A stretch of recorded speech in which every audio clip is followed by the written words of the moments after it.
Ladies and gentlemen, good day and welcome to Dr. Lal Pathlabs Q2FY26 earnings conference call. As a reminder, all participant lines will be in the listen-only mode, and there will be an opportunity for you to ask questions after the presentation concludes. Should you need assistance during the conference call, please signal an operator by pressing star then zero on a touch-tone phone. Please note that this conference is being recorded. I now hand the conference over to Mr. Nishit Solanki from CDR India. Thank you, and over to you, sir. Thank you. Good afternoon, everyone, and welcome to Dr. Lal Pathlabs Q2FY26 earnings conference call. Today, we are joined by senior members of the management team, including Honorary Brigadier Dr. Arvind Lal, Executive Chairman, Mr. Shankha Banerjee, CEO, and Mr. Ved Prakash Goel, Group CFO and CEO, International Business. I would like to share a standard disclaimer. Some of the statements made on today's conference call could be forward-looking in nature, and the actual results could vary from these forward-looking statements. A detailed disclaimer in this regard is available in the results presentation, which has been circulated to you and also available on stock exchange websites. I would now like to invite Dr. Arvind Lal to share his perspectives. Thank you, and over to you, sir. Thank you, Nishit. Good evening, ladies and gentlemen. Thank you for taking out the time and joining us on our second quarter and half-yearly earnings call for fiscal 2026. Healthcare in India stands at a crucial inflection point. The sector continues to expand at a healthy pace, shaped by both demographic realities and transformative policy shifts. Initiatives like Ayushman Bharat are steadily broadening access, with millions of new admissions under coverage and hospitals being empaneled at a fast pace. This is opening the doors of organized healthcare to Tier 2 and Tier 3 cities in India, creating a structured tailwind for quality diagnostic services also. As India accelerates healthcare spends, it is imperative that early detection and diagnostics must be at the heart of this national healthcare agenda. Another trend that is gaining momentum is the rapid digitization of the healthcare delivery. The Ayushman Bharat Digital Mission and other incentive schemes are pushing adoption of standardized digital workflows across hospitals and labs. This shift is not merely administrative, it is also redefining the patient's experience, ensuring better traceability, enabling us to integrate our services more efficiently. For diagnostic players with established digital infrastructure like ours, this is a significant advantage. Turning to disease patterns, non-communicable diseases remain the most pressing healthcare challenge for the country. Cardiometabolic demands stay elevated, and India continues to grapple with high burdens of diabetes, hypertension, and obesity conditions that increasingly require continuous monitoring and preventive testing. At the same time, environmental factors like air quality and lifestyle shifts are compounding risks, expanding the population that requires regular testing and early interventions. These developments translate directly into higher demand for chronic care diagnostics, preventive panels, and high-end testing across the country. The diagnostic sector is undergoing gradual consolidation. Organized chains still account for less than 1/5 of the overall market. However, the bar for quality, digital readiness, and compliance is rising fast due to consumer and institutional demands. This shift is continuously helping the migration from unorganized to organized providers. This transformation also presents a generational opportunity for India's in vitro diagnostics industry. As the nation expands its screening coverage, demands for robust, affordable, and scalable diagnostic solutions is increasing at a fast pace. The next decade offers a defining opportunity to align India's economic strength with its healthcare ambitions. The time to act is now, to invest, innovate, and integrate diagnostics as the gateway to India's universal healthcare dream. We remain deeply committed to our mission of delivering trusted diagnostics with care and precision. At Dr. Lal Pathlabs, with our reference labs backbone, franchisee-led growth model, and investments in high-end diagnostic testing, we are well positioned to address emerging healthcare challenges. Together, these elements will enable us to grow responsibly while strengthening our leadership in the country. With that, let me invite our CEO, Mr. Shankha Banerjee, to share performance highlights from the quarter. Thank you. Over to you, Shankha. Thank you, Dr. Lal. Good evening to everyone. It's a pleasure to connect with all of you again as we review the financial performance for the second quarter of fiscal year 2026. In Q2 FY26, we have maintained a healthy growth trajectory and strong profitability, reflected in the operational discipline across our network. Revenue growth in Q2 stood at 10.7% year-on-year, with H1 revenue growth at 11%. The Q2 revenue performance was supported by sample volume growth of 10.3% to 25.4 million and patient volume increase of 5% to 8.2 million. In Q2, we recorded a PAT growth of 16.4%. While our core growth was strong, the overall volumes appear moderated on year-on-year basis, mainly due to lower incidence of seasonal illnesses such as chikungunya, malaria, dengue, and general fever compared to what was observed in the same period last year. Our focus on deepening our technical expertise in high complexity testing areas is continuing. Our Gene Evolve division incorporates integrated cutting-edge sequencing technology, significantly enhancing our capacity and accuracy for specialized services like personalized medicine and molecular diagnostics across our network. Furthermore, in underscoring our leadership in new age diagnostics, Dr. Lal Pathlabs has become the first lab in India to integrate a deep learning-based AI module for detecting lymph node metastasis, including elusive micrometastasis in cancer cases. This innovation dramatically enhances the precision and speed of oncology reporting, helping clinicians make quicker, life-saving treatment decisions. Our flagship SwasthFit program contributed 26% to Q2 revenues. As an affordable bundled preventive health checkup package, it is the key to securing B2C market access. Given the immense potential of India's nascent preventive testing market, we are confident in driving a continuous increase in SwasthFit's revenue. We are actively developing new offerings to embed within the bundled program to sustain this trend. Our network expansion is disciplined, driven by a cluster-based approach. We are reinforcing the depth and breadth of our leadership in the core markets of North and East, including Delhi NCR, and are seeing higher revenue contributions from these strengthened clusters. Parallelly, we are intensifying efforts to deepen our reach into Tier 3 and Tier 4 towns to secure future scalability. Our investment in digital assets and technology platforms is helping us improve patient and client experience. We are also increasing applications for AI in our operations, including in-house developed algorithms. Moving forward, growth will be underpinned by geographic expansion, portfolio innovation, and digital enablement. Operationally, our focus is to maximize utilization of the expanded network, drive efficiency, and convert our infrastructure investments into significant operating leverage. This disciplined approach ensures our continued leadership in the diagnostic sector, delivering sustainable and profitable growth for our shareholders over the long term. With that, I will now hand over the call to our Group CFO and CEO International Business, Ved. Over to you. Thank you, Samko. Good evening, everyone, and a warm welcome. I will be sharing the key financial highlights for Q2 and first half of FY26. Revenue for Q2 FY26 came in at rupees 731 crore compared to rupees 660 crore in the same quarter last year, reflecting a growth of 10.7%. The first half FY26 revenue stood at rupees 1400 crore, making a growth of 11%. Revenue per patient for Q2 FY26 came in at rupees 889, 5.4% higher compared to rupees 844 in Q2 FY25. Tests per patient for Q2 FY26 stood at 3.09 versus 2.94 in Q2 last year, registering a growth of 5%.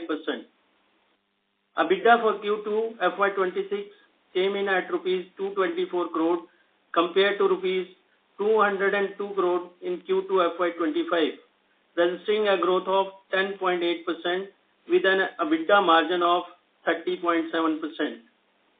EBITDA for first half of FY26 stood at rupees 416 crore versus rupees 370 crore in H1 FY25, registering a growth of 11.8% with an EBITDA margin of 29.7%. PBT for Q2 FY26 came in at rupees 204 crore, registering a growth of 11.2% with the PBT margin of 27.9%. PBT for first half of FY26 stood at rupees 385 crore with PBT margin at 27.5%. PAT for Q2 FY26 came in at rupees 152 crore compared to rupees 131 crore in the same quarter last year, registering a growth of 16.4% with the PAT margin of 20.8%. PAT for the first half of FY26 stood at rupees 286 crore versus rupees 239 crore in H1 FY25, registering a growth of 20% with the margin of 20.4%. Earning per share for Q2 FY26 was at rupees 18.1 compared to rupees 15.5 in Q2 FY25. First half FY26 EPS stood at rupees 33.9 as compared to rupees 28.3 in H1 FY25. Net cash as on September 30th, 2025 stood at rupees 1,367 crore.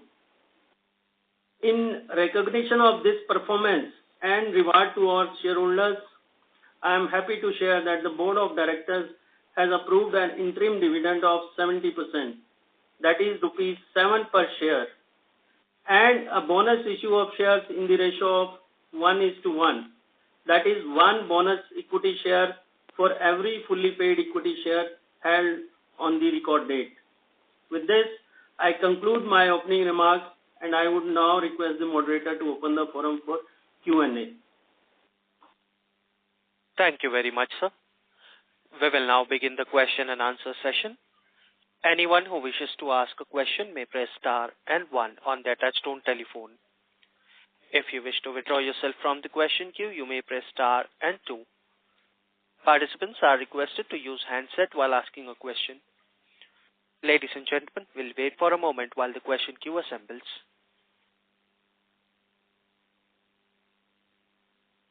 First question is from the line of Binay from Morgan Stanley. Please go ahead. Hi team, thanks for the opportunity.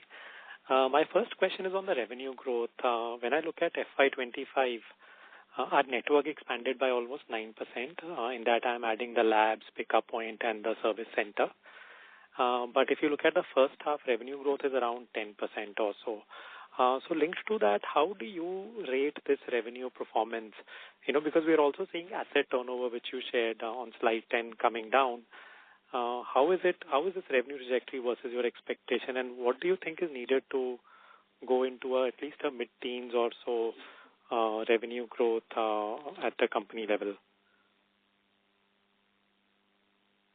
So, Binay, we had at the beginning of the year guided a revenue growth range between 11 to 12% for this financial year, and we are staying with that number even as of now. So, but I think there are two other related points that you make.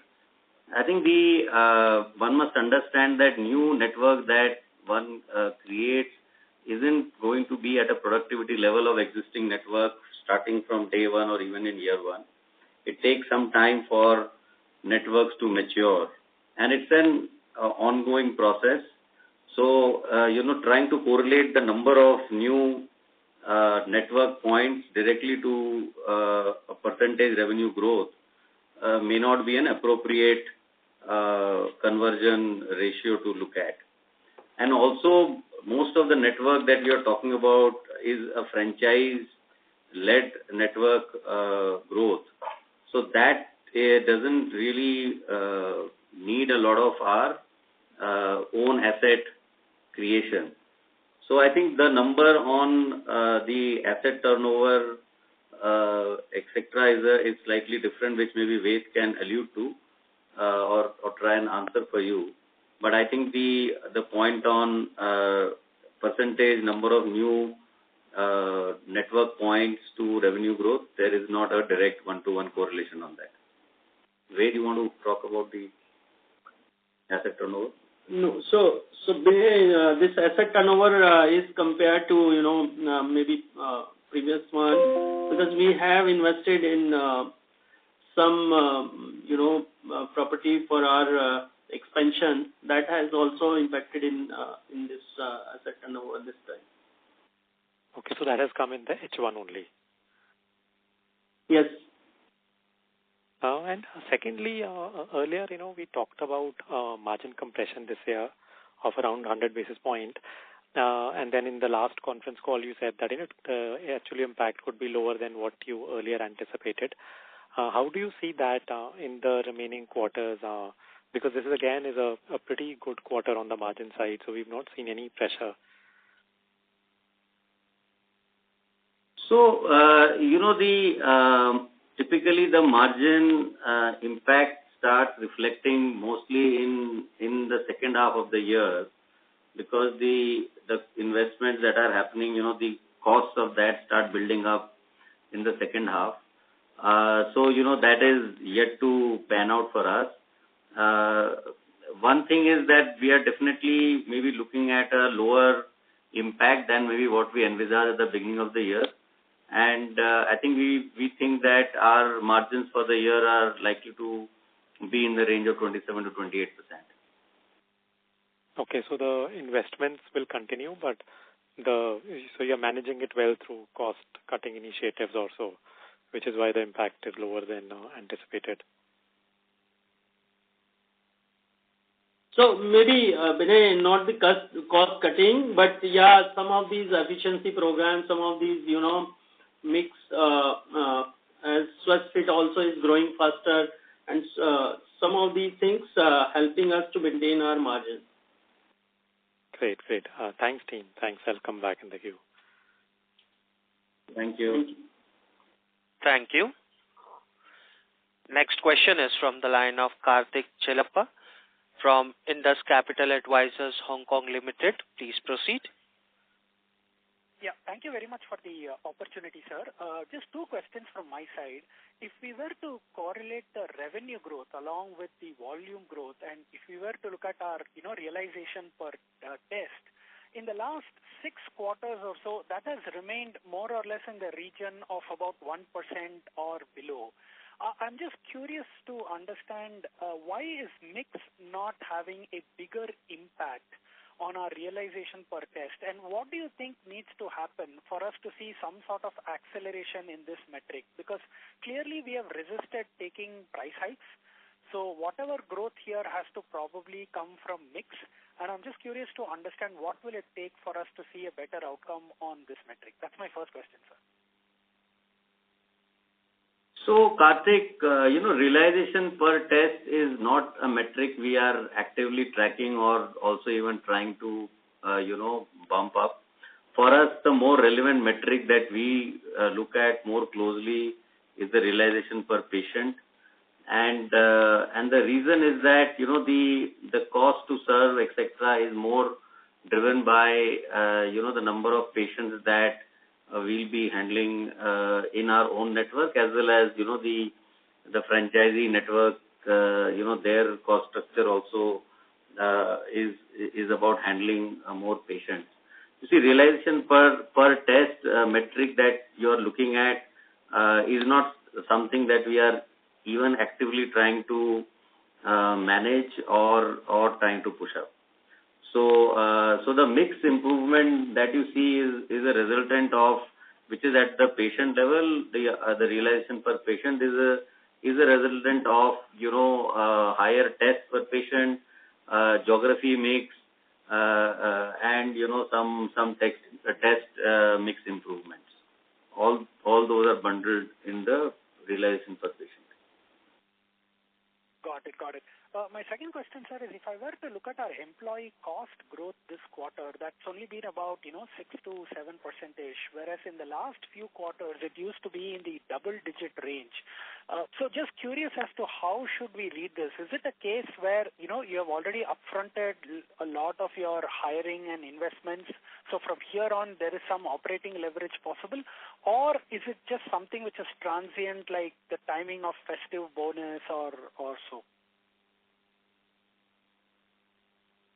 So I think that number we'll have to do a slightly more deep dive to maybe come back to you at that level. But one, I can tell you that from a employee cost structure or the increments and things like that, there is nothing out of the ordinary in this quarter versus maybe what we have done. There could be some accounting or the things around it which we'll have to just check and maybe come back on why it is looking very different than maybe the previous quarter. Maybe Ved can add. No, Kartik, there is no exception here. I mean, personal cost is which is normal. I mean, 7-8% growth, which is more driven by the increments and all. But there is no exceptional addition which is happening in this quarter, and that's why you might not be looking. But having said that, the personal cost is normal, which is some bit of increment which we always give, maybe 7-8%, and then some addition which generally we do in second half of the year. Got it. One data point, sir. Can I get the contribution of West for the quarter into revenue? So we give this once in a year. Generally, we give the contribution, geographical contribution, once in a year. Okay, perfect. Okay, that's all from my side. Thank you very much and wish you all the very best for the rest of the year, sir. Thank you. Thank you. Thank you. Before we move to the next question, a reminder to the participants to ask a question. You may press star and 1. Next question is from the line of Prakash Kapadia from Kapadia Financial Services. Please proceed. Yeah. Thanks for the opportunity. Couple of questions from my end. In your opening remarks, you mentioned, incidence of dengue and malaria was slightly lower despite, monsoons being good. So was that felt in the northern region or, pan-India for us, the lower incidence of diseases? So that lower incidence was seen across the country. All the markets that we are operating in, we have seen that impact. Okay. And Shankar, how critical is new product development or specialized products to drive higher revenue growth? Over the last few years, we've been talking about tier 2, tier 3 expansion. We've been talking about using our network. We're investing in technology, customer experiences, app differentiation. So how critical is new product development or specialized products? So is there a piece of revenue which we target from year on every year, as a percentage, this should, contribute to higher growth? Because, you seem to be doing all the right things, but still, we're in that channel of growth. Obviously, you've guided for this kind of growth only, but as investors, dil mange more. So, how critical is this piece to achieve higher growth? There have been obviously some news on, technology, cancer-led this thing. So how is, this portfolio going to differentiate us from others? If you could highlight that would really be helpful. So, taking one element and trying to kind of correlate it directly to a growth number for the overall company might be a very difficult, connect. However, as a overall portfolio and, as our business model, I think new tests are quite important and critical to our success. See, Lal Pathlabs as a brand is kind of known for being on the leading edge of the diagnostic technology, and that is something that we are proud of, and we would like to maintain, because when there are high complex cases which come up, or difficult cases that come up with clinicians, we believe that their choice of diagnostic partner will become Lal Pathlabs. And when that change happens, then automatically, a lot of other kind of portfolio of tests can come to us. So it's a kind of a portfolio approach, but from a company perspective and the business model and the profile that we have, launching new tests or having the newest technology, cutting edge technology on diagnostics, we feel is quite important. Coming back to your question, is there a specific target we set? There are certain divisions that we earmark, and yes, there are certain specific targets for divisions which, the sales team looks at. But they may not be,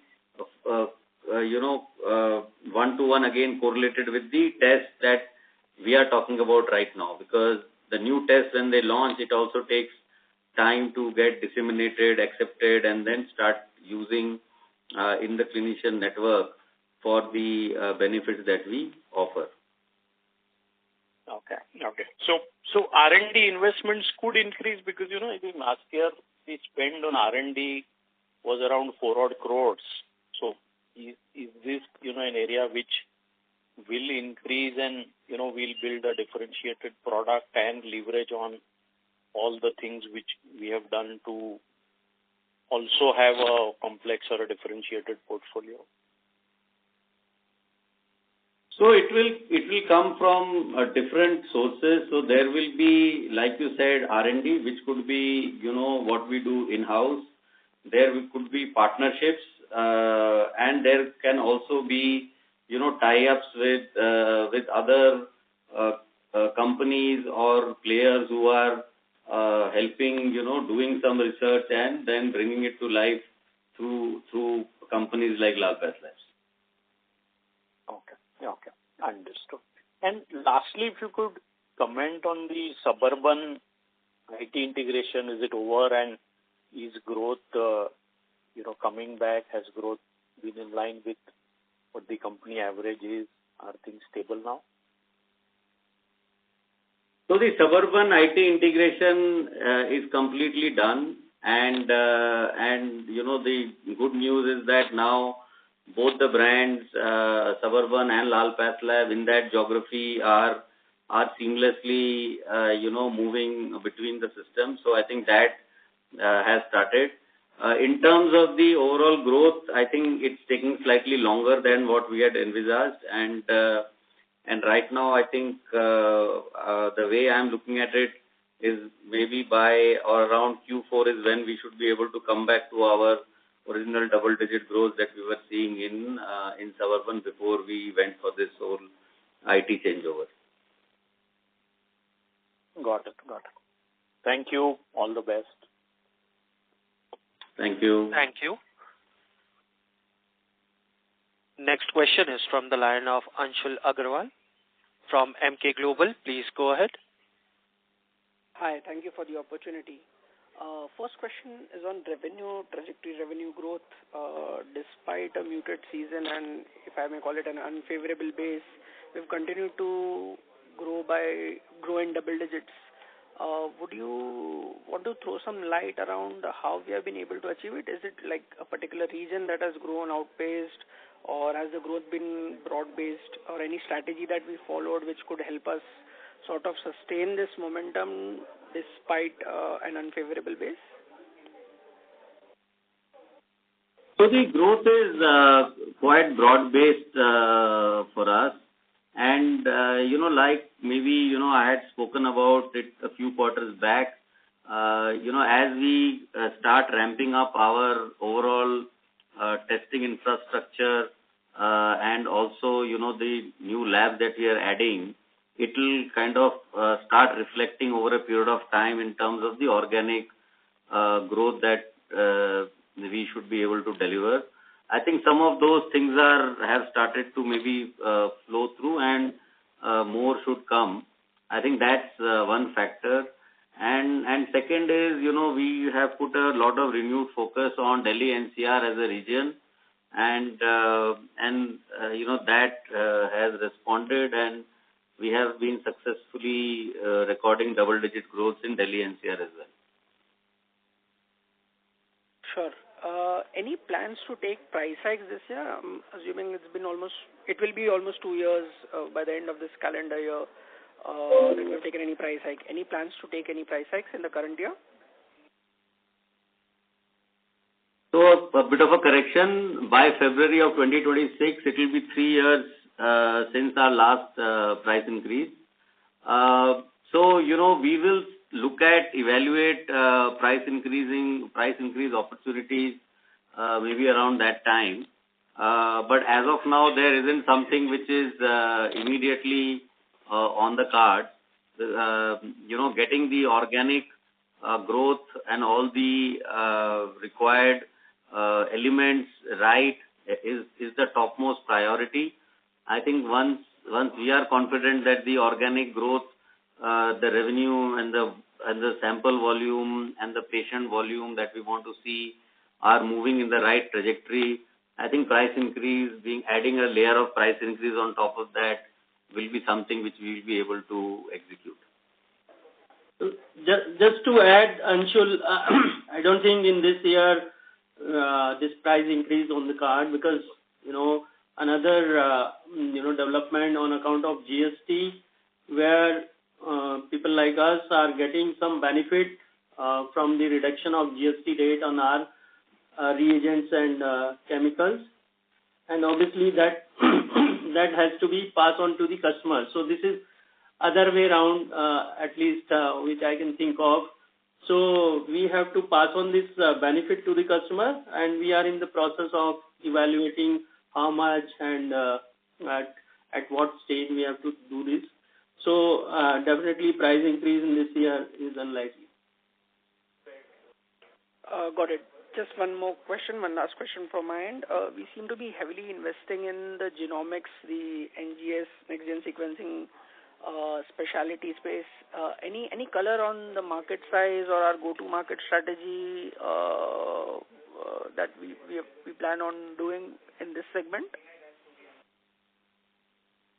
So the genomics and sequencing technology, the reason we are investing is not really driven by the market size of today, but the way we envisage, I think going forward, this market is going to develop quite fast in the future, and we need to be rightly positioned when this market becomes much bigger than what it is today.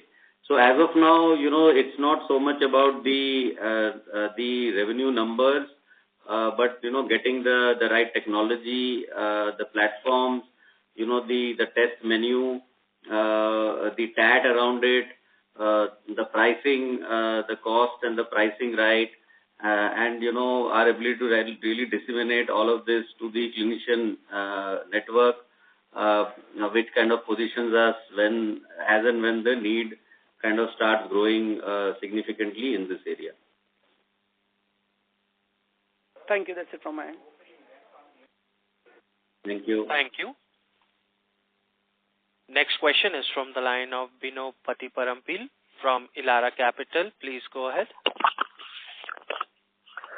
Hi, good afternoon, all of you. Congratulations on a great set of quarters. A couple of questions from my side. We have seen the new rates being published by CGHS and possibly other government agencies will follow. Is there any way in which the standalone diagnostic industry benefits from that, and our company in particular?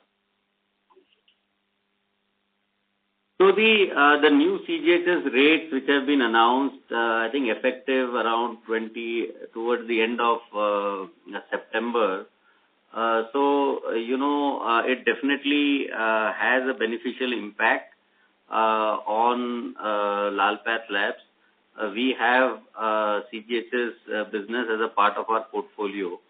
So we are still evaluating the level of that impact or the quantum of that impact, because some of it would flow maybe quickly, but some of it may come after a lag. So we will definitely see some positive impact, but the quantum of that is something which we are still trying to work out. May I know what percentage of your top line would be benefiting from this, assuming other government agencies also follow? So like I said, we have business which is CGHS, then there is another linked business which is ECHS, which has the defense services kind of comes through it. Then there are public sector units which follow CGHS price. So there are many such things inside. But the overall contribution of this portfolio will be maybe 5% or maybe lower than 5% to our overall revenue. Ved, anything? Yeah. Yes, I mean, maybe less than 5%, yes. Got it, understood. And you just alluded to the benefit from GST in the answer to a previous question. Would you be able to quantify a little bit in terms of what sort of margin benefits you expect, and how much of that you would retain? No, so we are not willing to retain anything. I mean, whatever benefit will come, we are willing to pass on to the customer. As far as quantum is concerned, we are in the process to evaluate, because there is a process going on. And whatever we will get from our suppliers, the benefit in terms of that will go to customers. So there is unlikely that on account of GST, our margins will go up. Yeah, so I think just to add to that, we have no intention of using any benefits through GST to flow through margins. It will get passed on to customers, clients, etc. I think the quantum and the modality of how that will happen is something which is still under review, because it's quite a complex calculation given the number of types of reagents and consumables and the mix of that in our whole test menu. So it's a very complex calculation, so it's taking some time for us to really figure out and who's passing how much, etc. But we don't have any intention of using any GST benefits pass on for improving margins, but we'll rather pass it on to the customers. Understood. Just a bookkeeping question. The depreciation amount has for the quarter is a little higher than previous few quarters. Anything new that has come into that? I don't think anything new. The only thing we are now, after Suburban liquidation and getting into this parent company, there is additional depreciation on intangibles which is coming, but nothing else. Understood. Thank you very much. Thank you. Thank you. Next question is from the line of Chirag from Keynote Capital. Please go ahead. Yes, thank you for the opportunity. Most of my questions are answered. I just have two questions. One is, will it be possible for you to give the H1 mix of specialized portfolio in terms of revenue?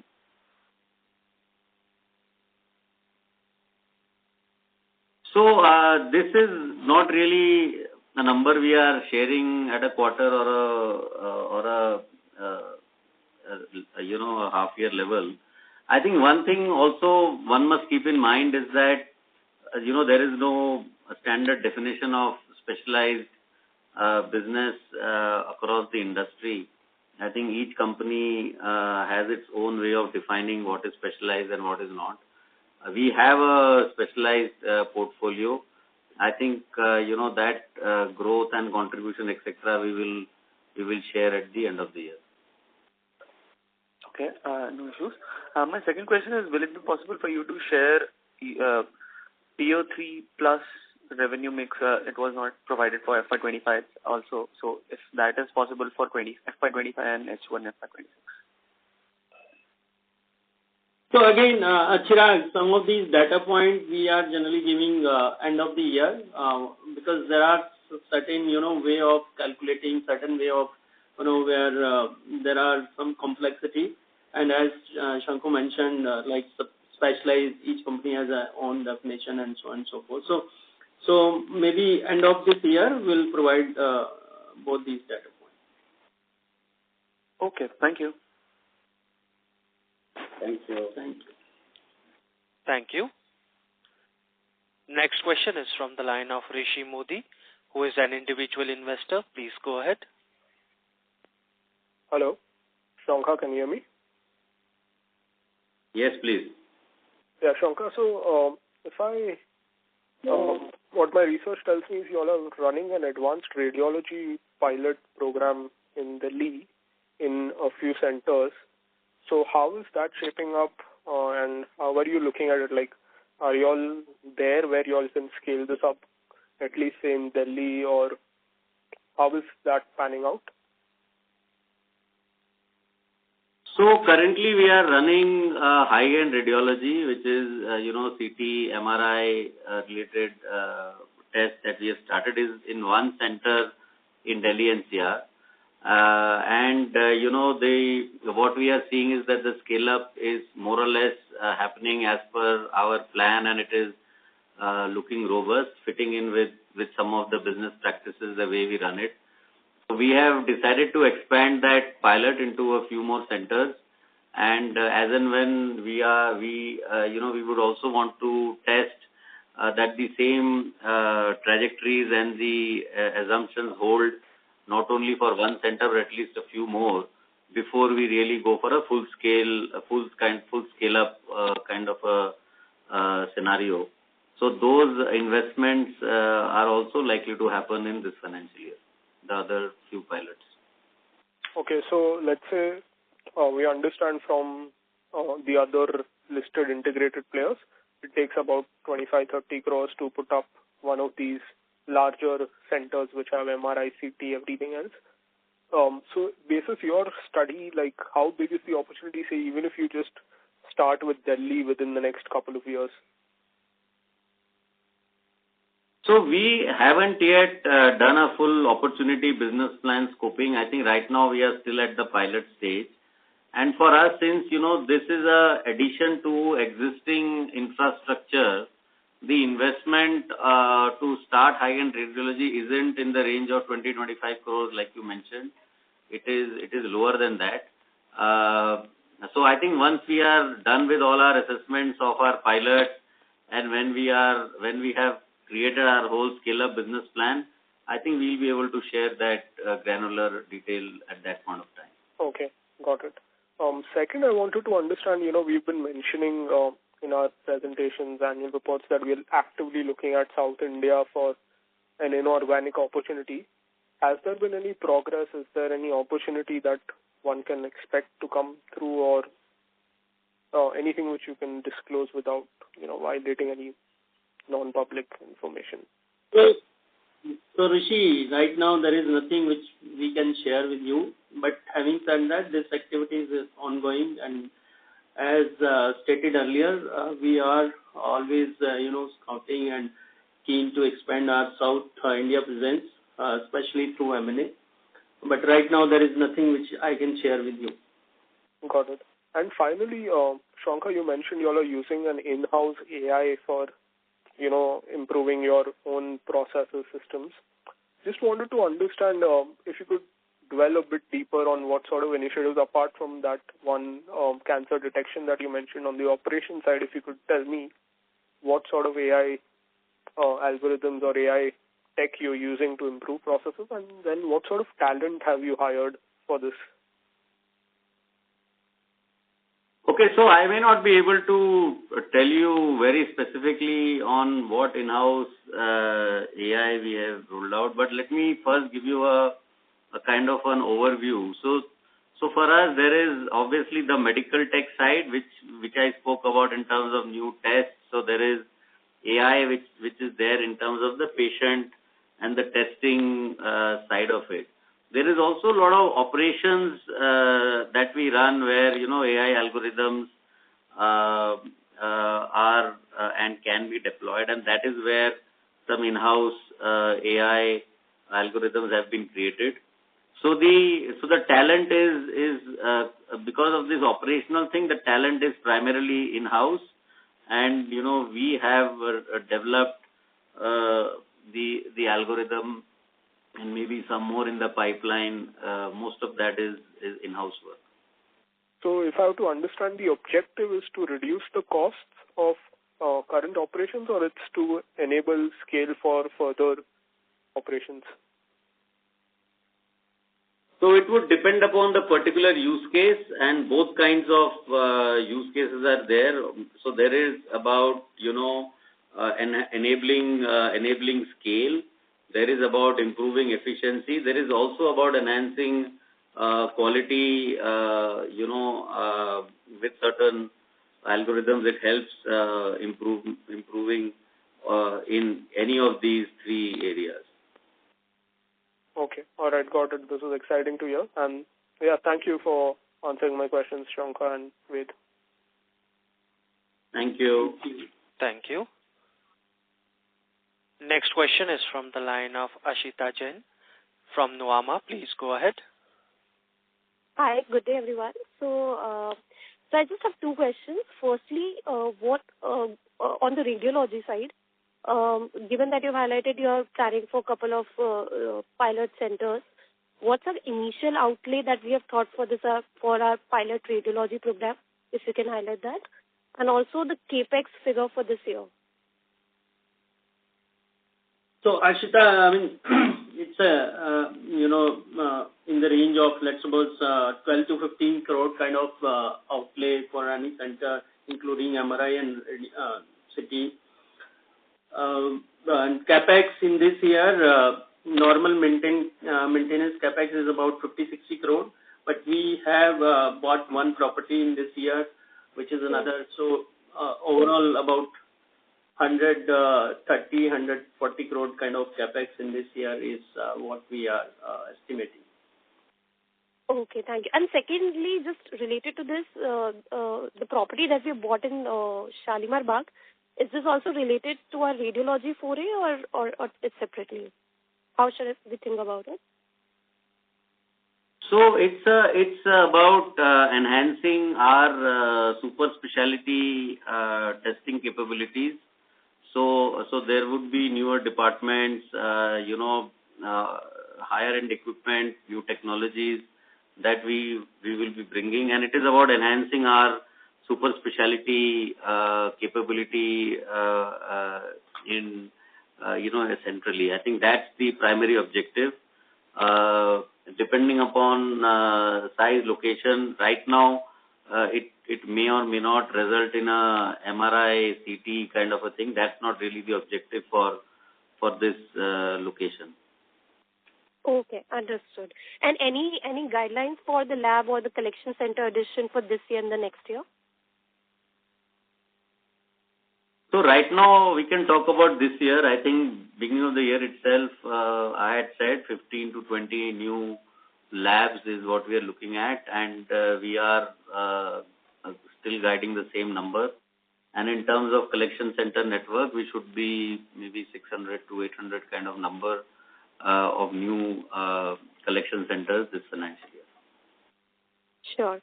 Thank you. This is really helpful. Thank you and have a good day. Thank you. Thank you. Next question is from the line of Yogesh Soni from InCred. Please proceed. Yeah, thanks for the opportunity. First question is on the tier 2, 3 cities. If you could let me know how has been the growth in the first half. And secondly, if you could discuss about how the competitive intensity has been in these markets and how are we strategizing our further growth. So I think Ved also mentioned, you see, tier-wise growth is a number which we are not giving at a quarterly level. Maybe we look at it and provide that information at an annual level. But coming back to the competitive intensity, competitive intensity, there is a visible competition and there is an invisible competition. We must still, keep in mind that the overall market structure is such that the unorganized pathology sector is still the most dominant player, and the competitive intensity in that part of the business remains quite high. So one can't say that intensity has come down at an overall level, but yes, visible competition definitely has been more rational in the recent past than some time back.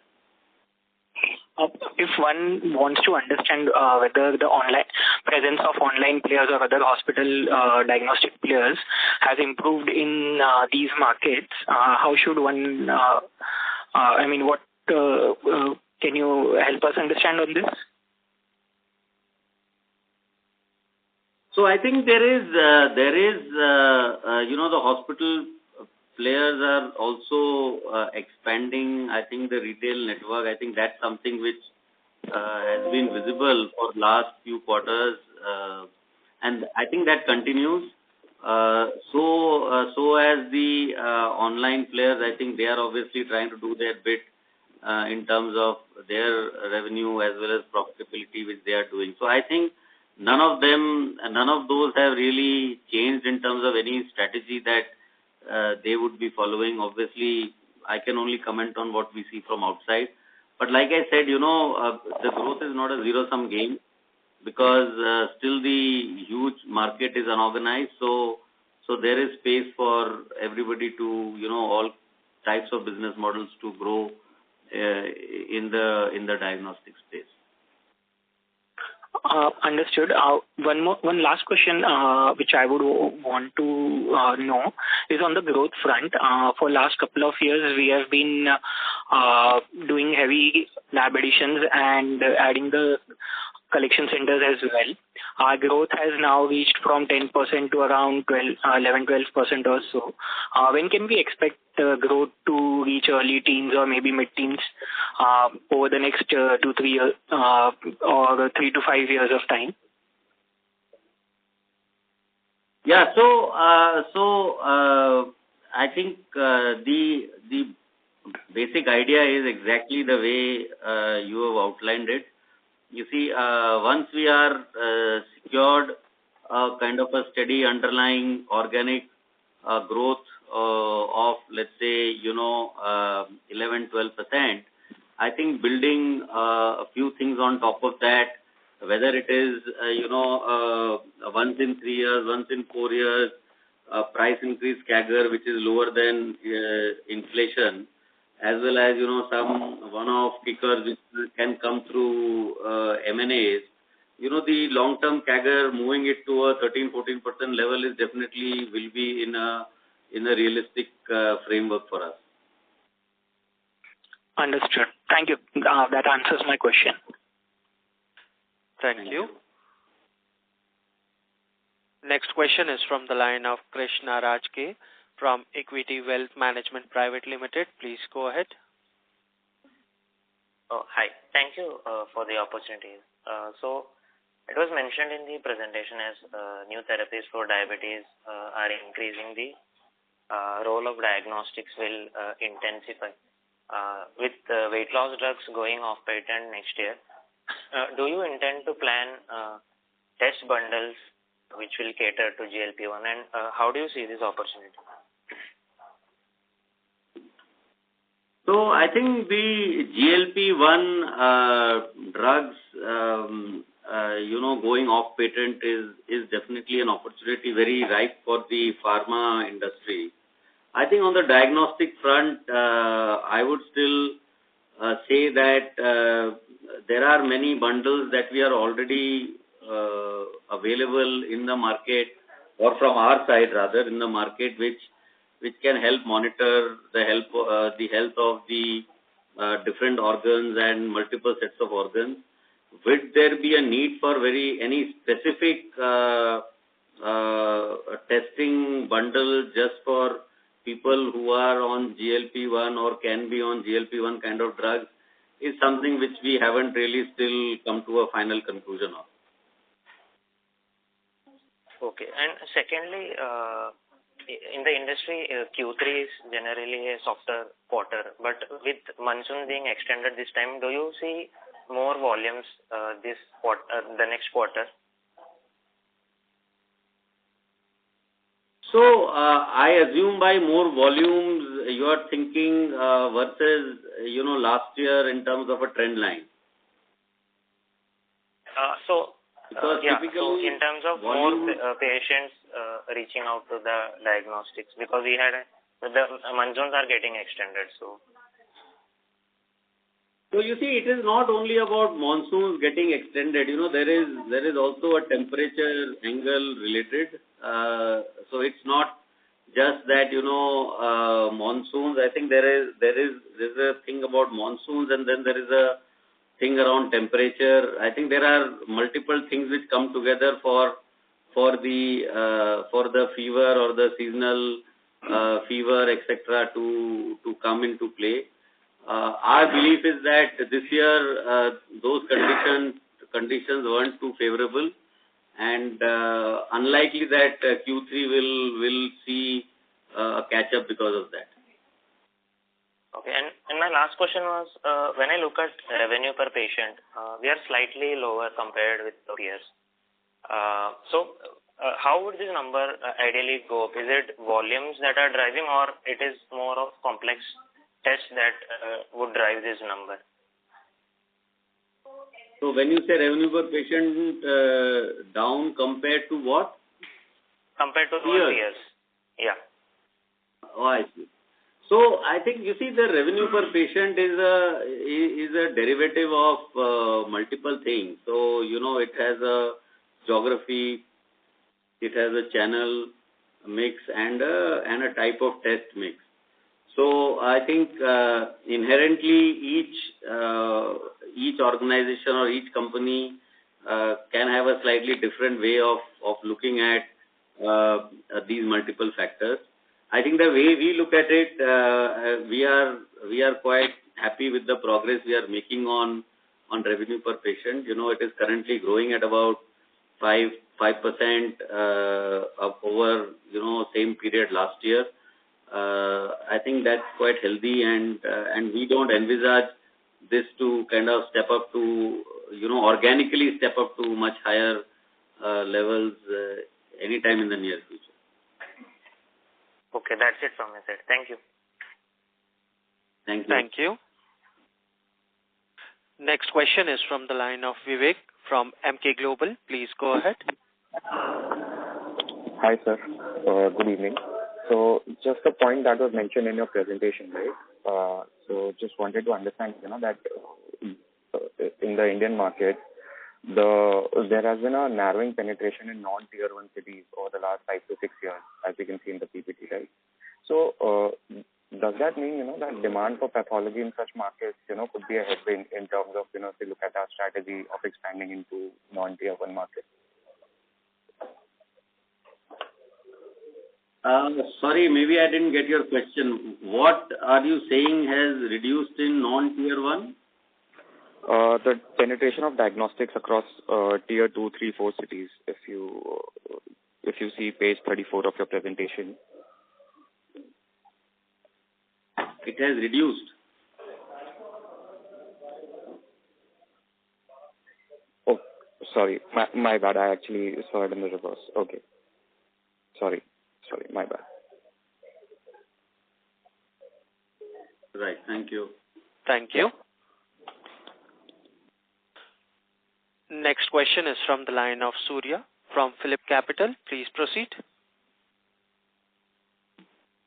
Yes, thanks for the opportunity, sir. My first question is Sorry to interrupt, Mr. Surya. Your voice is breaking, sir. We are not able to understand.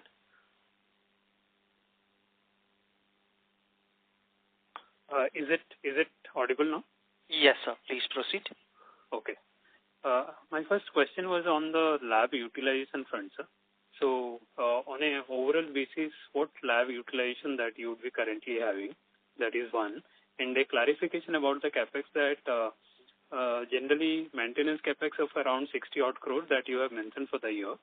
But the total capex could be around 130, 140 crore, what you have mentioned. Whether that is indicating about a lab addition only or something else? So Surya, this 60 crore plus we bought this property. 60 crore includes the lab addition on which we are saying maintenance, because generally we are adding 15 to 20 labs. Last year also we added 18. This year also we are planning 15 to 20 labs. This is including 60 and 75 odd crores we have spent on this property addition.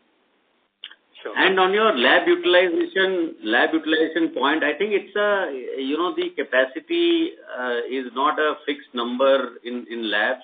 So we always try and keep some capacity free for building up volume, because it can, adding new equipment or, better or larger throughput machines, increasing the timing of a lab. There are multiple ways in which capacity gets enhanced. So there is no formula on saying that, this is the capacity utilization one is looking at or working at. Rather, we would always try and keep some capacity available for ensuring that the growth doesn't get impacted. Sure, sir. Second question was on the margin front. See, we had in the fourth quarter mentioned about some margin pressure for the full of FY26. But the kind of run rate what we are seeing, despite a relatively weaker season in the second quarter, better than what we have seen in the previous period. So, are you still likely to maintain the kind of a margin pressure kind of indication for the full year, so which could be seen in the second half, or how should one think, or would you revise upward, or how to think about it, sir? So yeah, as earlier mentioned, this year we are estimating that between 27 to 28% margins we are confident to maintain. Yes, we had mentioned earlier there is some dilution, but in last quarter we mentioned that it might not be that much. So right now we are estimating between 27 to 28% EBITDA margins.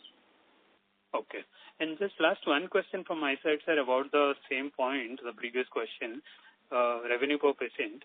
So I am seeing that, okay, you have very smartly, without raising any price, maintaining a more than 5% kind of growth annually on a revenue per patient levels.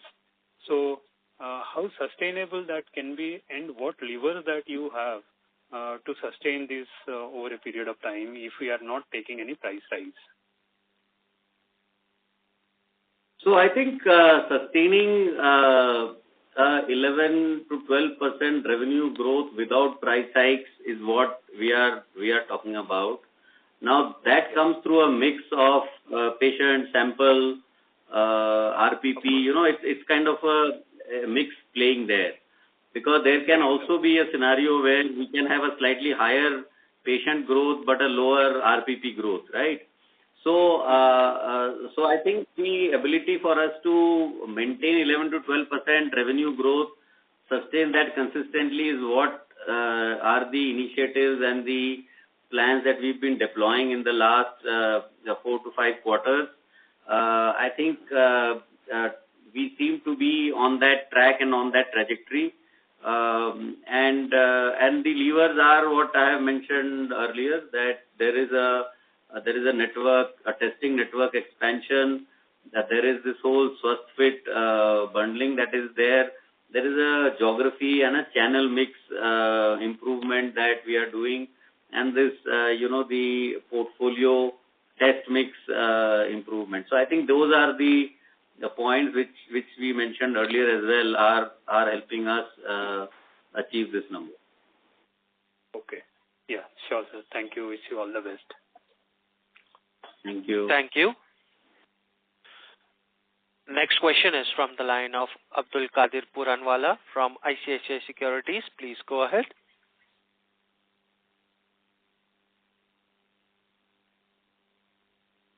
Mr. Puranwala, your line is unmuted. Please go ahead with your question. Yeah, hi. I hope I'm audible. Yes, thank you for the opportunity. Yeah. So just one question on about this pivot towards radiology business. So, how should we look at this as an opportunity? I understand it's on a pilot basis, but in terms of acceptability and the kind of opportunity which this would be in your home market, then this is something which can be rolled across entire Delhi NCR market, or you believe that this would be within certain pockets in the western side or on the northern side of the home market?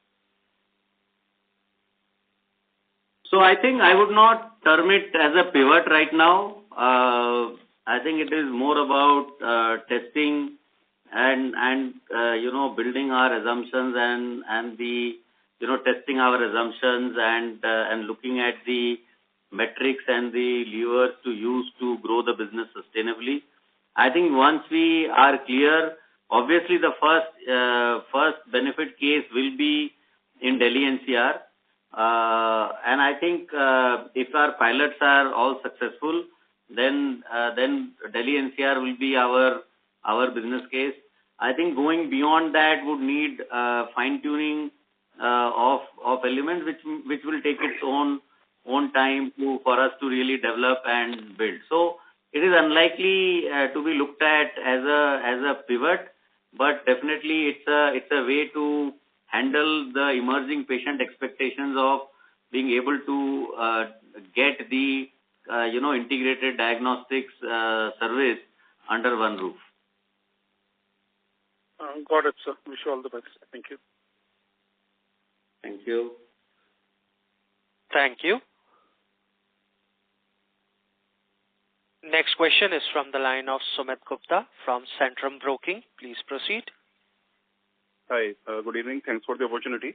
So just one question, how do you plan to increase the B2C contribution?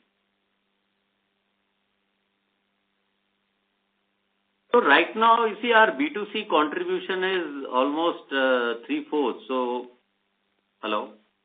Yes, sir. Am I audible?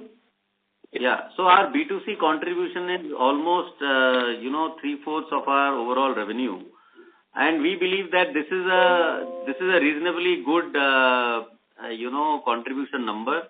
So in the range of, let's say, if we maintain our range of anything between 74-75% of B2C contribution, I think that's good. We are not trying to say that the increasing this contribution is going to be a key objective for us going forward.